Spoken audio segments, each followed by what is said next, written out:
Hello అండి, అందరికీ నమస్కారం. మా పిల్లల ఛానల్కి స్వాగతం. ఇంట్లో నుంచి కాలు బయట పెడతానికి వీళ్ళేనంత వర్షం పడుతుందండి బయట. అలాంటి వర్షం పడే టైంలో ఇలాంటి బజ్జీలు తినాలని ఎవరికి అనిపించదు. అందరికీ ఉంటుంది. ఇంకా ఆలస్యం ఎందుకు, బజ్జీలు నేను ఎలా చేశానో చెప్తాను. 1/4 కేజీ బజ్జీ మిరపకాయలు తీసుకున్నానండి. చూస్తున్నారు కదా, తెల్లగా ఉన్నాయి ఈ బజ్జీ మిరపకాయలు, మామూలు పచ్చిమిర్చి కాదు. అవి నీటికి కడిగేసుకుని ఇలా మధ్యలోకి చాకుతోని చీల్చుకుంటున్నాను. అలా చీల్చుకుని పైన తొడుము కొంచెం, కింద పచ్చిమిర్చి కొస కొంచెం కట్ చేసుకుని అన్నీ ఒక గిన్నెలో పెట్టుకున్నాను. ఈ మిర్చీల స్పైసీ మీడియంగా ఉంది, ఇలాంటివి తీసుకోవాలి బజ్జీలకి. పచ్చిమిర్చి లోపల కంటే బాగా ఉడకాలంటే ఇలా కింద కట్ చేసేసుకోవాలి. నేను అవి పక్కన పెట్టుకుని వామ్ పౌడర్ తయారు చేసుకుంటున్నాను. ఇప్పుడు ఒక మిక్సీ జార్ తీసుకుని నేను అందులో ఒక 100 గ్రాములు వామ్ వేసాను. నేను అంతా తీసుకోను, కావాల్సినంత తీసుకుంటాను. ఫైన్ పౌడర్ అక్కర్లేదు, కొంచెం బరగ్గా ఉండాలి. ఒక గిన్నెలోకి 2 స్పూన్ల వామ్ పొడి, 1/2 స్పూన్ ఉప్పు, శనగపిండిది 1 స్పూన్ వేసాను. పుట్నాల పొడి ఉంటే పుట్నాల పొడి వేసుకోండి, బాగుంటుంది. లోపల స్టఫ్ చేయాలి దీన్ని. ఈ 3 బాగా మిక్స్ అయ్యేలా కలుపుకొని పచ్చిమిర్చిలోకి ఇలా పెట్టుకోవాలి. నేను కొన్నిటి గింజలు తీసేసి పెట్టానండి. కొంచెం స్పైసీ ఉంటాయి అని చెప్పేసి తీసేయమంది మా అమ్మాయి, మళ్ళీ తినదేమని చెప్పేసి కొన్నిటి తీసేసి పెట్టాను. మిరపకాయ బజ్జీ అంటే మెయిన్ వామ్ ఉండాలండి. వామ్ వల్ల ఇంకా టేస్ట్ ఉంటాయి బజ్జీలు. చూస్తున్నారా, 2 రకాలు పెట్టాను నేను. కొన్నేమో గింజలు లేనివి, కొన్నేమో గింజలు ఉన్నాయి. కొంతమంది చింతపండు గుజ్జు కూడా పెట్టుకుంటారండి స్టఫింగ్ కింద. ఇవైతే మంటలేవు. మంటగా ఉన్న మిరపకాయలకి అయితే చింతపండు పెడితే మంట చచ్చిపోతుంది. ఈ మిరపకాయలకి తక్కర్లేదు, వామ్ సరిపోతుంది.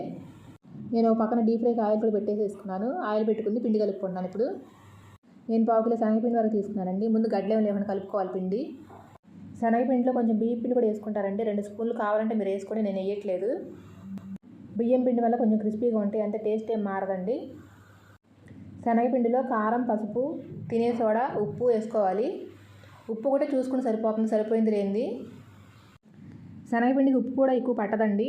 మనం మిరపకాయలు కూడా పెట్టాం, కొంచెం ఉప్పు చూసుకొని వేసుకోవాలి. వాము ఒకటి వేసుకోవాలండి, నేను ఇక్కడ మర్చిపోయాను, తర్వాత వేసాను నేను. పొడిపిండి మీద మొత్తం కలుపుకొని ఒకసారి నీళ్ళు పోసుకొని కలుపుకోవాలి. ఇట్లా నేను ఎంత జాగ్రత్తగా కలిపానో చూపిస్తున్నాను చూడండి. ఇలా కలిపేసుకుని పక్కన పెట్టుకుని ఆయిల్ ఆల్రెడీ పెట్టేసుకున్నాం కదా, వేడైపోయింది. ఆయిల్ వేడైన తర్వాత ఫ్లేమ్ మీడియంలో పెట్టుకోవాలి. ఇప్పుడు ఒక్కో మిరపకాయ పిండిలో ముంచుకుని ఇట్లా బజ్జీలు వేసుకోవాలి. చూస్తున్నారు కదా, పిండి ఒకవైపున మిరపకాయ పట్టుకోకుండా ఉంటే మిరపకాయ బాగా ఉడుకుతుంది, లోపల కాలుతుంది. నూనె సరిపడా వేడి ఉంటే నూనెలో వేయంగానే ఇలా పొంగుతాయండి, బాగా పొంగుతున్నాయి బజ్జీలు. సరిపడా వేడి లేకపోయినా పొంగవు, నూనె లాగేస్తాయి. బజ్జీలు వేసేటప్పుడు నూనెలో వేడి ఉండాలి, తర్వాత అడ్జస్ట్ చేసుకోవాలి కొంచెం. ఈ బజ్జీలను కూడా కొంతమంది 2 సార్లు కాలుస్తారండి. ఒకసారి సగం కాలిన తర్వాత తీసేసి పక్కన పెట్టి మళ్ళీ వేస్తారు నూనెలో. నేనైతే ఒకసారి కాలుస్తున్నాను.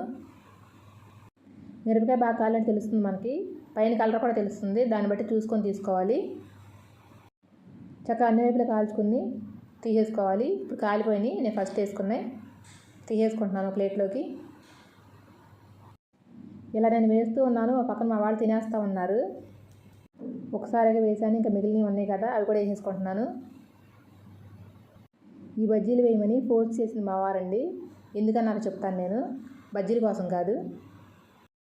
నేను మీకు ముందులో కొన్ని ఉల్లిపాయలు చూపించాను కదా, ఆ ఉల్లిపాయలు సన్న కట్ చేసుకోవాలి.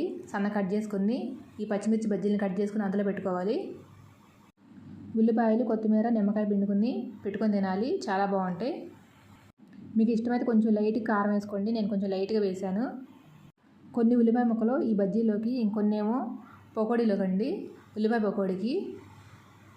బజ్జీలు వేసుకోవడం అయిపోయినాక పూతపిండి మిగిలిపోతుంది కదా, ఆ మిగిలిన పిండిలో ఉల్లిపాయలు వేసి పకోడీ చేస్తానని చెప్పేసి మా వారు బజ్జీలు వేయమన్నారు. అన్ని మిరపకాయలు బజ్జీలు వేసుకోవడం అయిపోయింది. ఇప్పుడు అంత శనగపిండి మిగిలింది.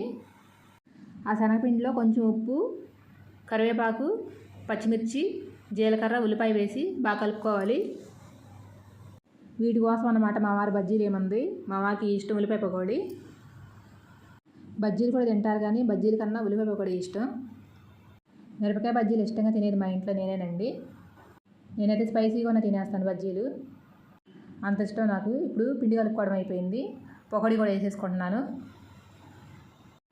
ఇంకొంచెం ఉల్లిపాయలు వేసుకోవచ్చు, నేనే ఎక్కువైపోనని చెప్పేసి తక్కువ వేసాను.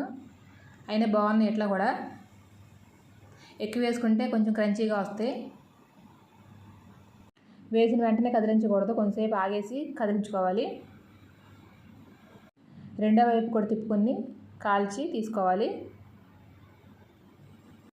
ఇలా పిండి ఎక్కువ ఉన్నట్టు మెత్తన పకోడీ అంటారండి. ఉల్లిపాయ ఎక్కువ ఉంటే కనుక కొంచెం కరకరలాడుతూ ఉంటాయి. ఇవే మెత్తన పకోడీ, శనగపిండి ఎక్కువ ఉంటుంది మెత్తన పకోడీకి. ఒకప్పుడు పల్లెటూరులో చుట్టాలు ఎవరైనా ఇంటికి వస్తే సడన్గా ఇలాంటివి వేసి పెట్టేవాళ్ళు.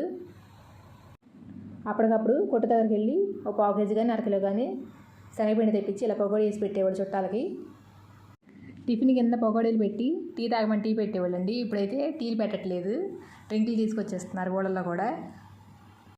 పకోడీ కూడా వేగిపోయింది, తీసి ఒక ప్లేట్లో పెట్టేసుకున్నాను. ఇప్పుడు చక్కగా మంచి కలర్ వచ్చింది, చాలా బాగుంటాయి ఇవి కూడా. మిగిలిన పిండి కూడా ఇలా పకోడీ వేసేసుకుని నేను ప్లేట్లో తీసేసుకున్నాను. తర్వాత అప్పటికప్పటికి వెళ్ళిపోయే చుట్టాలకైతే శనగపిండితో ఇలా పకోడీ చేసి పెట్టేవాళ్ళండి.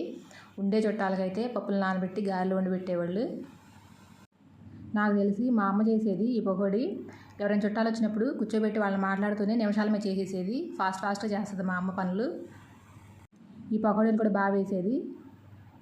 ఇప్పుడు పకోడీ వేసుకోవడం అయిపోయిందండి. బజ్జీలు కట్ చేసుకుని అందులో ఉల్లిపాయలు పెట్టుకుంటున్నాను. ఉల్లిపాయ కొత్తిమీర పెట్టుకుని నిమ్మకాయ పిండుకోవాలి పైన. కారం మీ ఇష్టమైతే వేసుకొని, లేకపోతే నేను కొంచెం వేసాను లైట్గా. మా బందర్లో ఫేమస్ మిర్చి వేరే ఉందండి, అది సీజనల్గా వస్తుంది, బొంగమిరపకాయ. అవి సీజన్ వచ్చినప్పుడు నేను వాటితో కూడా చేసి చూపిస్తాను. బొంగమిరపకాయ బజ్జీ అంటారు, ఫంక్షన్స్లో కూడా బాగా పెడతారు. ఇప్పుడు రెడీ అయిపోయినాయి మన ఉల్లిపాయ బజ్జీ, మిర్చి బజ్జీ, ఉల్లిపాయ పకోడీ.